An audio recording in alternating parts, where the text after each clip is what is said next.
मेरे वतन ये अकीदतें और प्यार तुझ पे निसार कर दूं। मेरे वतन ये अकीदतें और प्यार तुझ पे निसार कर दूं। खिजा से तुझको बचा के रखूं, बहार तुझ पे निसार कर दूं। अस्सलाम वालेकुम। नई सुबह की जानिब से आप लोग सुन रहे हैं क्वालिटी टाइम। तो जनाब, कैसे हैं आप लोग? उम्मीद करती हूँ कि आप लोग खैरियत से होंगे और अपनी जिंदगियां बड़े ही मजे से गुजार रहे होंगे। तो आप लोगों को मेरी जानिब से और मेरी पूरी टीम की जानिब से जश्न आज़ादी बहुत बहुत मुबारक हो। तो जी लिसनर्स, वैसे तो मुझे शायरी में इतना इंटरेस्ट नहीं है, लेकिन मैंने कहा कि आज मेरे वतन का इतना ख़ास दिन है तो उसके लिए तो एक शेर बनता है। तो जी लिसनर्स, आज मेरी खुशी की वजह ये है कि मैं आज खुश इसलिए हूँ। एक वजह तो ये कि आज हम आप लोगों के लिए लाए हैं एक छोटा सा सरप्राइज। तो जी सरप्राइज क्या है? और शो का फॉर्मेट हम लोगों ने थोड़ा सा चेंज किया है, क्योंकि अगर हम एक ही फॉर्मेट पर चलेंगे तो आप लोग भी बोर होंगे और हम भी शो करते करते बोर होंगे। तो आज हमारा इंडिपेंडेंस स्पेशल शो है। तो इसकी तफसीलात तो आपको बताएंगी मेरी को होस्ट कि हमारा शो आज किस फॉर्मेट पर होगा और सरप्राइज आप लोगों के लिए क्या है। तो आप लोगों ने हमारा शो आखिर तक सुनना है, क्योंकि इसमें आप लोगों के लिए है बहुत सारी मजे मजे की मालूमात जो कि आज के दिन के हवाले से है। और आप लोग भी चाहते हैं अगर हमसे कनेक्ट होना, तो आप लोगों ने करना वही है जो आपको हम हर शो में बताते हैं। हमसे कनेक्ट होने का तरीका बहुत ही सिंपल है। आप लोगों ने अपने YouTube के सर्च बॉक्स में जाना है और टाइप करना है नई सुबह, NAISUBAH, और चैनल को सब्सक्राइब कर लेना है। और अगर आपने सब्सक्राइब किया हुआ है तो बहुत ही इजी है। आपने जाना है और हमारा शो सुनना है क्वालिटी टाइम, और उसके बाद हमें कमेंट करना है, लाइक करना है और शेयर करना ना भूलिएगा। इसके अलावा कमेंट करने का एक और जरिया है, आप हमें अपने फेसबुक के जरिए भी कमेंट कर सकते हैं। यही सिंपल तरीका है कि आपने फेसबुक के सर्च बॉक्स में जाना है और टाइप करना है www.facebook.com/सबका साथ। तो वहाँ पर भी आप हमें कमेंट कर सकते हैं और अपनी कीमती राय से हमें आगाह कर सकते हैं। तो जी, आप दुनिया के किसी भी कोने में होंगे तो हम लोग आप लोगों के साथ होंगे और आपके टाइम को बनाएंगे क्वालिटी टाइम। तो मेरी तरफ से तो बहुत सारी बातें हो गई हैं और चलती भी रहेंगी आगे। अब मैं अपने को होस्ट को बुलाती हूँ और बड़ी एक्साइटमेंट हो रही है कि भाई आज शो में क्या होने वाला है। वो बड़ी मज़े मज़े की बातें आपको बताएंगी। तो जी बुलाती हूँ मैं फ़ायज़ा मुग़ल को। अस्सलाम वालेकुम फ़ायज़ा, क्या हाल है आपके? वालेकुम अस्सलाम। आई एम बिल्कुल फिट, अल्हम्दुलिल्लाह। पहले तो मेरी तरफ से आपको जश्न आज़ादी बहुत मुबारक हो। तमाम के तमाम को, मेरे सुनने वालों को और ना भी सुनने वालों को मेरी तरफ से जश्न आज़ादी बहुत बहुत मुबारक हो। उम्मीद करती हूँ आप लोग जहाँ भी होंगे ठीक ठाक होंगे, फिट फाट होंगे और अल्लाह ताला की दी हुई रहमतों को, नेमतों को और इनायतों को दोनों हाथों से समेट रहे होंगे और अपनी जिंदगी कर रहे होंगे भरपूर तरीके से एंजॉय। तो my dear all YouTube family, first of all तो जनाब जिसकी है इस पूरे वीक में बर्थडे, तो उन सबको मेरी तरफ से many many many happy returns of the day. और जिनकी है इस पूरे वीक में मैरिज एनिवर्सरी, उन सब के लिए जी हैप्पी फॉर यू। और जो कर रहे हैं अपनी जिंदगी में कोई नया काम, कोई नई उड़ान, कोई नई काविश, कोई नई जस्तजू, उन सब के लिए जी best of luck for all of you. तो अक्रॉस द ग्लोब पीपल, आप लोग क्या कर रहे हैं? क्या है आपके एहसासात, मामूलात और ख्यालात जो कि आप शामिल करेंगे हमारे साथ हमारे क्वालिटी टाइम में कमेंट्स के थ्रू?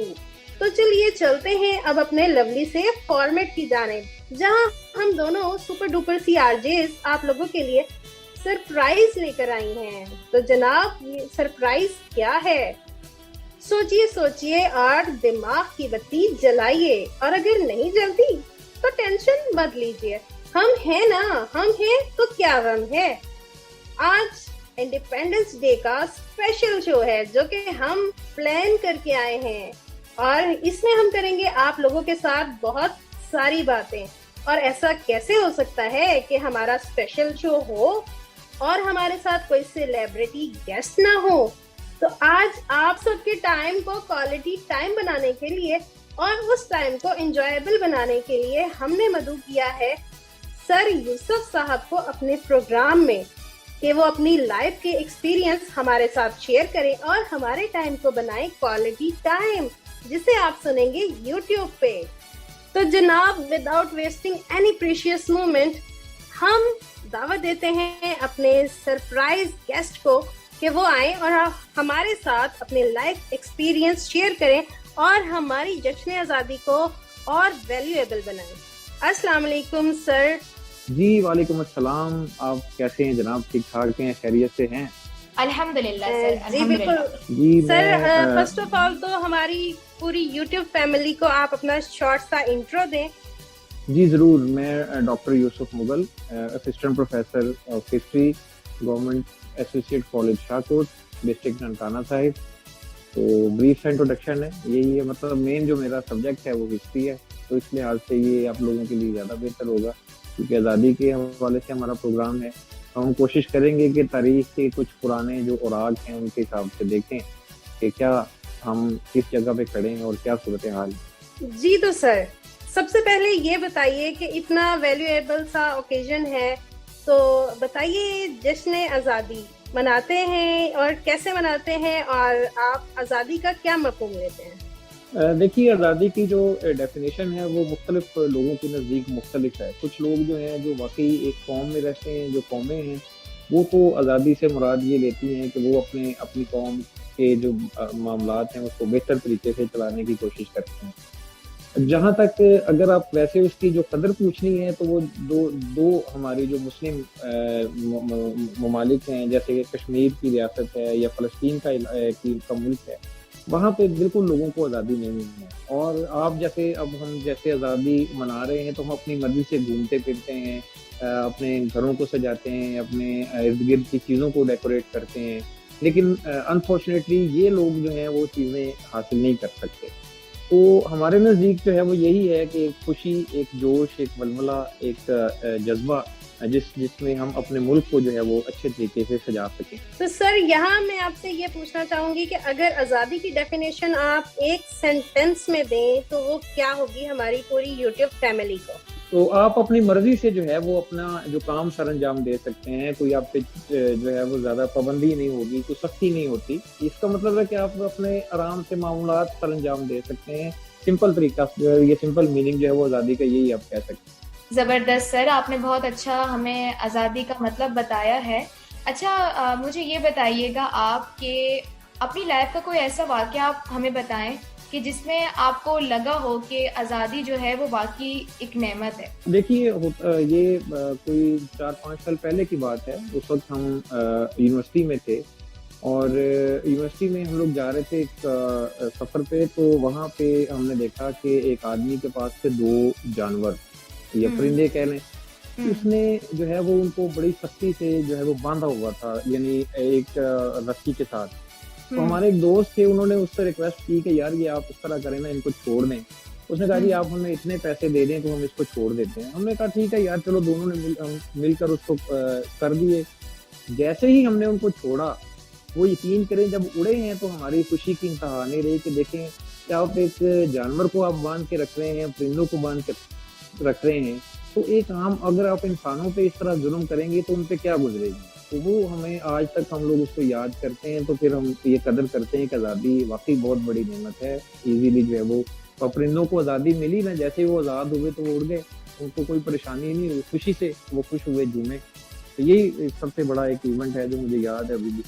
बिल्कुल सर, आज़ादी बहुत बड़ी नेमत है और आपने जिस तरीके से ये बात बताई है तो इससे वाकई में ज़ाहिर होता है कि अल्लाह ताला ने जो हमें आज़ादी दी है, इस नेमत का हम जितना शुक्र अदा करें उतना ही कम है। अच्छा सर, मुझे ये बताइएगा कि इस वक्त हमारे मुल्क में 3 आइन आ चुके हैं। तो इस वक्त जो हमारा करंट आइन चल रहा है वो 1973 का चल रहा है, ठीक है सर। तो आप इस आइन के मुताबिक या उससे पहले जो 2 आइन आए हुए थे उनके मुताबिक जो कायदे आज़म, क्योंकि वो ज़ाहिर है हमारे मुल्क के लीडर थे, उन्होंने एक विजन सोचा था अपने मुल्क को बनाने का, तो क्या वो विजन इन आइन के मुताबिक पूरा हो रहा है या होता है? क्या कहना चाहेंगे आप इस बारे में? देखिए, जो विजन होता है, लीडर जो होता है ना जी, वो बड़ा दूर की और बड़े ब्रॉडर सेंस में जो है वो सोचता है। तो कायदे आजम ने जो विजन सोचा था वो तो ये था कि उन्होंने तो ये बात की थी कि जी हमें तो आइन बनाने की जरूरत ही नहीं है, हमारे पास तो 1400 साल पहले ही हुजूर सल्लल्लाहु अलैहि वसल्लम के जमाने से जो है वो आइन मौजूद है, और उसको अगर आप प्रॉपर तरीके से इम्प्लीमेंट करें तो हमें कहीं किसी किस्म की कोई मुश्किल की जरूरत ही नहीं, मतलब पेश ही नहीं आएगी। लेकिन चूंकि यहाँ पे कुछ रवायात होती हैं, कुछ इलाकाई मामलात हैं, जिसकी वजह से एक तरीकाकार था, तो हमारा पहला आइन जो बना वो 56 में पाकिस्तान बनने से के कोई 9 साल बाद। लेकिन बदकिस्मती से वो आइन दोबारा हमारा कोई ज्यादा देर तक चल नहीं सका, अगरचे उसमें भी काफी जमहूरियत के तकाजों को पूरा करने की कोशिश की गई थी, लेकिन वो फ्लॉप हुआ। उसके बाद 62 में अयूब खान ने, क्योंकि वो उस वक्त मिलिट्री रूलर थे, उन्होंने अपनी मर्जी से आइन बनाने की कोशिश की, और एक आदमी का बनाया हुआ आइन जो है वो जाहिर है वो ज्यादा देर तक चल नहीं सकता। लिहाजा जैसे ही ये अयूब खान गए तो उनके साथ ही वो जो आइन है वो भी अपनी जो है वो समझने के साथ ही चला गया। उसके बाद जो जुल्फकार अली भुट्टो साहब ने 73 में जो वो कॉन्स्टिट्यूशन लेकर आए, उन्होंने जो सबसे अच्छा काम ये किया, चूंकि वो खुद तारीख के भी और सियासियात के स्टूडेंट थे, उन्होंने तमाम जो लोगों को एक जगह पे इकट्ठा करके एक मुतफ़िक़ा आइन बनाया। और हमेशा जब भी आप कोई मुतफ़िक़ा काम करेंगे, कोई फैसला करेंगे, तो डेफिनेटली उसके असरात भी ज्यादा देर तक होंगे और वो ज्यादा पायदार भी होगा। तो 73 का जो कॉन्स्टिट्यूशन है उसको आप कह सकते हैं कि कायदे आजम के अगर से पूरा तो नहीं, लेकिन काफी हद तक उनके विजन के मुताबिक बनाने की कोशिश की गई है। ये अलग बात है कि बाद में उसमें तब्दीलियां होती रही, चेंजेस होती रही, लेकिन आज भी किसी न किसी शक्ल में ये आइन मौजूद है। जी तो सर, ये तो होगी कुछ आइन की बात, लेकिन हमें अपनी यूट्यूब फैमिली का भी रखना है ख्याल। तो जश्न आज़ादी का मौका हो और हम ये ना पूछें कि लाहौर में जश्न आज़ादी कैसे सेलिब्रेट की जाती है, तो ये नाइंसाफी होगी। तो आप प्लीज इस पे भी रोशनी डालिए। देखिए, लाहौर हमेशा से पूरे जब हिंदुस्तान और पाकिस्तान इकट्ठा था, या जब ब्रिटिश इंडिया था, या उससे पहले भी लाहौर एक बड़ा इम्पोर्टेंट शहर रहा है। और जब भी किसी तारीख, किसी तहरीक में, किसी चीज में लाहौर शामिल हुआ है तो उसमें एक नया जोश और उसमें एक बलबला आया है।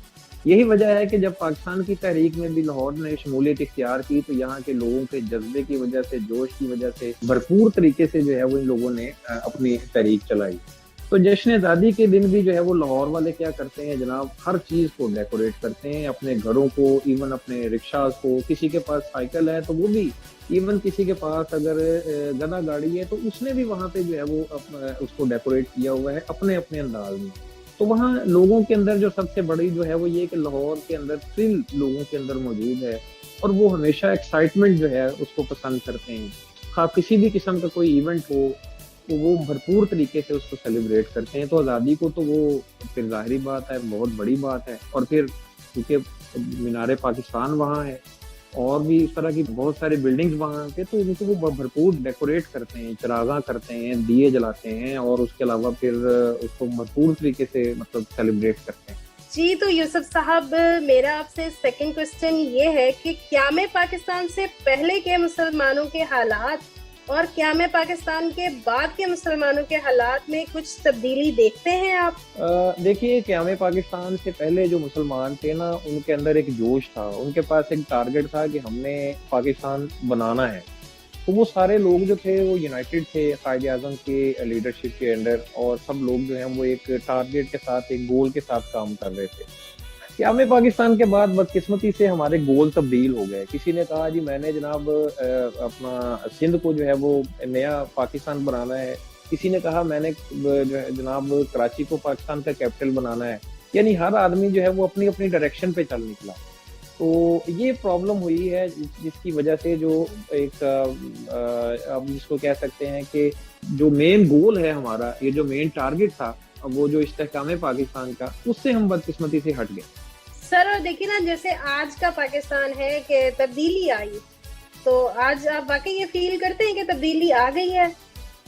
तब्दीली तो बहुत सारे मामलात में आई है ना जी। आप देखें कि लोगों की सोच में तब्दीली आ गई है, लोगों के रवैये बदल गए हैं, लोगों के अंदाज बदल गए हैं। पहले जो है वो लोग कुछ सोचते थे, अब लोग, हर आदमी जो है वो सोचता है यार कहाँ से जो है वो बचत की जाए, कहाँ से जो है वो किस तरीके या कोई और सूरत निकाली जाए कि जिससे कोई जुगाड़ लगाया जाए। पहले जो है वो लोग ये सोचते थे कि हमने मुल्क के लिए कुछ करना है, हमने और बाकी मामला देखने हैं। लेकिन अब चूंकि जैसे जैसे हम पे मसाइल बढ़ते जा रहे हैं, हम अपनी जो डायरेक्शन है वो भूलते जा रहे हैं और हम जुगाड़ के चक्कर में पड़ गए हैं कि जनाब कोई जुगाड़ लगेगा तो हमें कुछ चीज मिलेगी, नहीं तो फिर हमारे लिए मसाइल भी है वो बढ़ते जाएंगे इसी तरह। सही। तो अक्सा आप सर से कुछ सवाल पूछिए यूसुफ साहब से, ताकि वो अपने एक्सपीरियंस हमारे साथ और हमारी यूट्यूब फैमिली के साथ शेयर कर सकें। जी फायजा, मैं बिल्कुल सर से सवाल करूंगी कि सर मुझे ये बताइए कि जो आजकल की यूथ है तो वो आज़ादी को क्या समझती है, किस तरीके से आज़ादी को लेती है वो? देखिए आजकल की जो यूथ है उनके नज़दीक आज़ादी ये है कि जी वो अपने जो है वो बाइक्स के साइलेंसर निकालेंगे, शोर मचाएंगे, उनको बड़े जनाब अपने अंदाज से जैसे मैंने स्टार्ट में ये कहा था कि हर आदमी आज़ादी का अपने अपने हिसाब से जो है वो सोचता है और वो ये समझते हैं कि इस तरह की जैसे या बहुत लाउड म्यूजिक चला देंगे या बहुत ज़्यादा जो है वो एक हल्ला गुल्ला करेंगे फ्रेंड्स के साथ, दोस्तों के साथ बैठ के, वो ये समझते हैं कि शायद ये आज़ादी है, यानी कि जब हमें कोई पूछने वाला नहीं होगा, हमें कोई रोकने वाला नहीं होगा।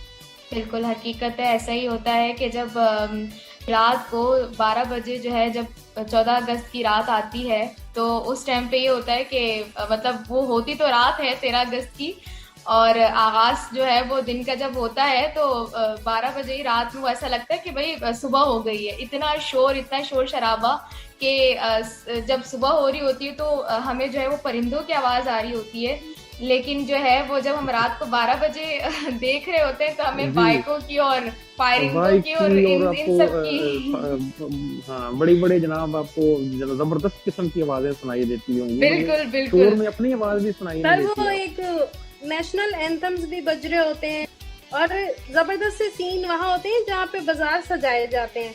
अच्छा, हमारे कराची में भी यही होता है कि 13 अगस्त की रात से ही जो है वो सब तैयारियां करना शुरू हो जाते हैं और सारी चीज़ें जो हैं वो शुरू हो जाती हैं और लोग जो हैं वो तैयारियां करते हैं कि भाई 12 बजे हमने ये करना है और झंडियाँ वगैरह तो एक हफ्ते से पहले ही जो है ना लगाना शुरू हो जाती हैं। और ये जो बाइक्स वाली बात सर ने कही है ना, तो ये तो जब भी मैं, क्योंकि मेरे खुद भी माशाल्लाह 5 भाई हैं, तो वो जब मैं देखती हूँ ना 13 अगस्त की रात को हम कहते हैं कि कहाँ जा रहे हैं, कहाँ जाने की तैयारी है, तो कहते हैं जी 14 अगस्त आ रही है ना, उसकी तैयारी चल रही है तो बड़ी ये एक्साइटमेंट वाली बात होती है लड़कों के लिए तो बहुत ज्यादा। अच्छा, ये आप कैसे भूल गई, लड़के जहाँ पर हों तो लड़कियां कैसे पीछे रह सकती हैं? वो तो ड्रेसिंग बकायदा उनके ड्रेस सिल रहे होते हैं, उनकी फेस पेंटिंग होती है, क्या उनके जबरदस्त आई मेकअप होते हैं ग्रीन और वाइट कलर में, और क्या उनकी पार्टीज होती हैं। मतलब लड़कियां किसी मैदान में पीछे नहीं है अगर उस हिसाब से जश्न आजादी की सेलिब्रेशन देखी जाए तो। आप क्या कहेंगी? बिल्कुल बिल्कुल ऐसा ही है। तो सर ये बताइए कि जो हमारी डेवलप कंट्रीज हैं तो उनसे हम इतना पीछे क्यों हैं, और अगर हम उनके साथ चलना चाहते हैं, उनकी रेस में आगे होना चाहते हैं, तो हम क्या कर सकते हैं कि हम उनके साथ चल सकें, उनकी सिफ में शामिल हो सकें? जी, इसमें सबसे जो पहली बात तो ये है कि हमें जो है वो अपने अंदर नेशनलिज्म का जो है वो जज्बा पैदा करना है। हमें ये देखना है कि जो चीज़ पाकिस्तान बनाता है, अच्छी बनाता है, मेड इन पाकिस्तान का जो कॉन्सेप्ट है वो लेके आना है। दूसरी बात ये है कि हुकूमत को ये चाहिए कि जो अवाम है, जो नौजवान हैं, उनके लिए कुछ ना कुछ करें। जब आप उनके लिए कुछ करेंगे तो फिर ऑब्वियसली लोगों के अंदर मोहब्बत भी बढ़ेगी, कौम के साथ वो मुखलिस भी होंगे और वो फिर अपना काम भी जो है वो पूरे तरीके से सरअंजाम देंगे। जो डेवलप्ड कंट्रीज हैं वहाँ पे सबसे बेहतर ये है कि वो अपने मुल्क को एक उन्होंने क्योंकि वेलफेयर स्टेट बनाया है, तो सबसे बढ़कर वो लोग जो यूथ है या जो लोग हैं जो जिनके जो अनएम्प्लॉयड हैं या बाकी हैं, उनको वो कवर करते हैं, उनका ख्याल करते हैं। फिर जब उन लोगों को जॉब्स मिल जाती हैं तो फिर वो लोग खुद ब खुद टैक्स पे करते हैं, क्योंकि उनको पता होता है कि जब वो उनके पास जॉब्स नहीं थी तो फिर उस वक्त कौम ने, उनकी स्टेट ने, उनकी रियासत ने उनको संभाला था। तो जब इस तरह की जो चीज़ें जब आप आएंगी हमारे मुल्क में भी, या ये ओवरऑल थर्ड वर्ल्ड कंट्रीज का ये सबसे बड़ा ये फिनोमेना है कि यहाँ पे लोगों के अंदर जो है वो नेशनलिज्म का जज्बा नहीं है। एक अपने कौम के साथ, अपने मुल्क के साथ मुखलिस ये लोग नहीं हैं। अगर मुखलिस होंगे तो फिर ये मसाइल नहीं बढ़ेंगे, और मुखलिस तभी होंगे जब हुकूमत जो है वो अपनी कौम को कुछ ना कुछ देगी, लोगों को देगी, उनको फैसिलिटीज देगी। अच्छा, अगर आपकी परमिशन हो तो सर से मैं एक क्वेश्चन कर लूं? बिल्कुल बिल्कुल, आप कर सकती हैं। जी, तो यूसुफ साहब आप मुझे ये बताइए कि आप हमारी तमाम यूट्यूब फैमिली को क्या पैगाम देंगे कि हमारी यूथ जो है वो एक गोल पर स्टक कैसे रह सकती है? देखिए, पैगाम जो है वो यही है कि सबसे बढ़कर ये कि आप जिस जगह पे रहते हैं, जिस घर में रहते हैं, जिस मुल्क में रहते हैं, उसके साथ आप फेयर हों। देखिए, उसने आपको इतना कुछ दिया है, आपको इतना अच्छा मकाम दिया है, अच्छा सब कुछ दिया है, और फिर जब आप उसके साथ मुखलिस होंगे तो ऑब्वियसली आपको उसके रिजल्ट्स भी जो है वो अच्छे मिलेंगे। तो हमें अपने जो टास्क हैं, अपने जो काम हैं, वो अगर हम ईमानदारी से करें, और फिर सबसे बढ़कर ये कि अपने इस वतन को, इस घर को अपना घर समझें। ये नहीं है कि जनाब अपने जो घर है वो हम साफ कर लें, अगले के सामने हम कोई ना कोई चीज़ फेंक दें, तो वो फिर जो है वो उसमें फिर मैं समझता हूँ कि वो फिर ज्यादती होगी। सबको, सबके अंदर टॉलरेंस, फॉरबेरेंस और काइंडनेस जो है वो हो, ताकि लोगों के अंदर एक अच्छा जज्बा पैदा हो और वो एक दूसरे के और मजीद करीब आए, बजाय इसके कि एक दूसरे से हम दूर जाएं। हमें एक दूसरे को करीब लाने की कोशिश करनी चाहिए। तो यही मेरा पैगाम है कि जब आज़ादी के मौके पे हम ये अहद करें कि हम एक दूसरे को करीब लाएंगे, और जब हम एक दूसरे के करीब आएंगे तो फिर आप मुल्क के लिए जो है वो ज़्यादा बेहतर तरीके से काम सर अंजाम दे सकेंगे। सर, आपने बहुत ज़बरदस्त सा पैगाम दिया है हमारी पूरी यूथ को। आई होप कि जिस जोश और वलवले के साथ हम ये शो कर रहे हैं और इस दिन की सेलिब्रेशन कर रहे हैं, उसी वलवले के साथ हमारी जो यूथ है वो एक गोल पर स्ट्रक रहे और पाकिस्तान को सफ़े अव्वल में खड़ा करने की भरपूर कोशिश करे, अपने तौर तरीके सही करके सही तरीके से पाकिस्तान को सर्व करे। जी, तो अक्सा, आप क्या मैसेज देना चाहेंगी हमारी पूरी यूट्यूब फैमिली को, जो कि आज हमारे साथ जश्न आज़ादी की खुशियों में शाना बशाना हमारा साथ दे रही है? जी फ़ायज़ा, मैं अपनी यूट्यूब फैमिली को यही मैसेज देना चाहती हूँ कि जिस तरीके से वो आज मुल्क की आज़ादी को सेलिब्रेट कर रहे हैं और मसरूफ़ हैं अपनी अपनी मसरूफियात में, तो मैं उनको यही कहना चाहूँगी कि आज़ादी मनाते मनाते उन्होंने ये भी ख्याल रखना है कि हम लोग बात करते हैं ना अक्सर कि हमारे मुल्क का जो है माहौल साफ़ सुथरा होना चाहिए, उसकी फ़िज़ा पाक व साफ़ होना चाहिए। तो उसके लिए हमें ये करना है कि हमें प्लांटेशन का बहुत ज़्यादा इस्तेमाल करना होगा। जिस तरीके से आज हम लोग जो है वो एक दूसरे को खुश रखने के लिए और एक दूसरे का साथ देने का अहद कर रहे हैं, अपने वतन को अमन व अमान रखने का हम अहद करते हैं एक दूसरे से, तो इसी तरीके से मैं यही कहूँगी कि इसके साथ साथ अगर हम अपने वतन के लिए एक दरख्त उगा लें तो उसमें क्या ही बुराई है। बस मैं यही कहना चाहूँगी कि आप लोग प्लांटेशन का ज़्यादा से ज़्यादा इस्तेमाल करें, ताकि आप लोग बीमारियों से भी बच सकें और आप लोग का माहौल साफ़ सुथरा रहे और आप लोग आलूदगी से पाक व साफ़ रहें। जबरदस्त सा मैसेज दिया है आपने अक्सा, और यहाँ पर मैं भी एक मैसेज देना चाहूँगी अपनी तमाम यूट्यूब फैमिली को। मैं ये कहना चाहूँगी कि ठीक है, जश्न आज़ादी आप सेलिब्रेट करें सर उठाकर, अपने माहौल को साफ करके, अपने इर्द गिर्द जो आप लोगों ने हुल्लड़बाजी और ओकेजन्स, फेस्टिवल्स और पार्टीज करते हुए जो भी कूड़ा करकट फैलाया है, उसको आप खुद ही साफ करें। शुरुआत आप अपने घर से करें, मोहल्लों से करें, कॉलोनियों तक जाएं, और फिर आहिस्ता आहिस्ता पाकिस्तान को साफ करने की ड्यूटी भी हम ही लोगों के सर है, क्योंकि हम अपना कतरा अगर समंदर में डालेंगे तो आहिस्ता आहिस्ता ये समंदर बढ़ता बढ़ता बढ़ जाएगा और हमारा पाकिस्तान सफ़े अव्वल में जरूर खड़ा होगा। जी अक्सा, क्या कहती हैं? बिल्कुल, आपने बहुत ही ज़बरदस्त मैसेज दिया है, और मैं अब अपनी यूट्यूब फैमिली से ये चाहती हूँ कि वो अपने कमेंट सेक्शन में हमें बताएं कि उनकी आज़ादी कैसी गुजरी, या वो आज़ादी पे हर साल क्या करते हैं। तो अपने फीडबैक से हमें ज़रूर आगाह कीजिएगा।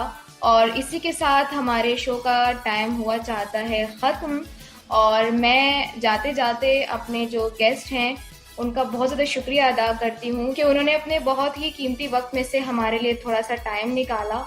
और यकीनन आज के दिन जो है वो टाइम निकालना बहुत ज़्यादा मुश्किल था उनके लिए, लेकिन फिर भी वो यहाँ आए और हम लोगों को बहुत अच्छी मालूमात दी। तो इसी के साथ अब मैं चाहती हूँ आप लोगों से इजाज़त, और आप लोगों से फिर किसी शो में मुलाकात होगी। तब तक के लिए अपना बहुत सारा ख्याल रखिएगा। अल्लाह हाफ़िज़, फ़ी अमान अल्लाह। लिसनर्स, कहीं जाने की जरूरत नहीं है, अभी एक पोइट्री आप सबके नाम और पाकिस्तान के नाम। खुदा करे मेरी अर्ज़े पाक पर उतरे, वो फसले गुल जिसे अंदेशाए ज़वाल ना हो, यहाँ जो फूल खिले वो खिला रहे बरसों, कि किसी खिजा के गुजरने की भी मजाल ना हो। लॉन्ग लिव पाकिस्तान, पाकिस्तान जिंदाबाद। इसी के साथ फायजा मुगल आपसे लेती है इजाजत। Faiza Mughal is signing out. फी अमानिल्लाह।